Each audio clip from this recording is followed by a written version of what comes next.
Tell us about Tokoloshe and what inspired it, please. The Tokoloshe is based on a South African mythology, hundreds, if not 1,000 years old, about the stealer of children. So we were told the story as kids, so that we can behave ourselves. It's pretty much the boogeyman.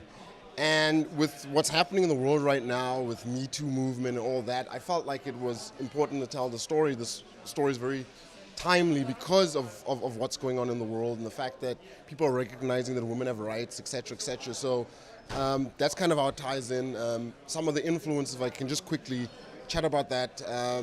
It's a lot of it's like 60s and 70s horror films, especially European horror films, such as Don't Look Now, Repulsion, Rosemary's Baby. So, it was all about like, how do you empower a female character to beat the monster, which is kind of like a horror trope if you look at Alien and Halloween, all those type of films.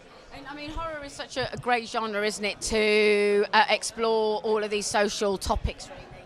Always. I mean, genre. What's great about, I think, genre in general is that you can. It's if you do it right, it's great medicine because you're entertaining people, but yet there's a message that you can use the genre as a conduit for the message. Yeah, it's an opportunity to provoke conversation. Exactly, and that's what we hope to do with the film. I mean, we really want people to talk about what's going on in terms of, women's rights, etc., etc. But also, it's just a great film. It's a great ride.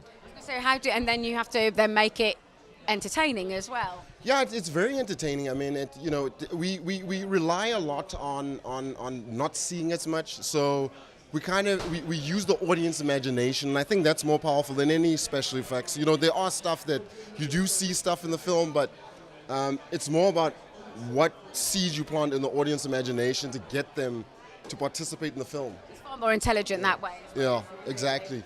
And you're here at Frightfest, premiering your film. How does that feel, having an international audience? It's mind-blowing. I've always been a fan of UK cinema. Whether it's Hitchcock, whether it's Ridley Scott, whether it's the list just go on. Even though Kubrick is American, but I think of him as a British filmmaker. The Shining, etc., etc. So for me, it's just a huge honor to come to England. It's really one of the great meccas of cinema.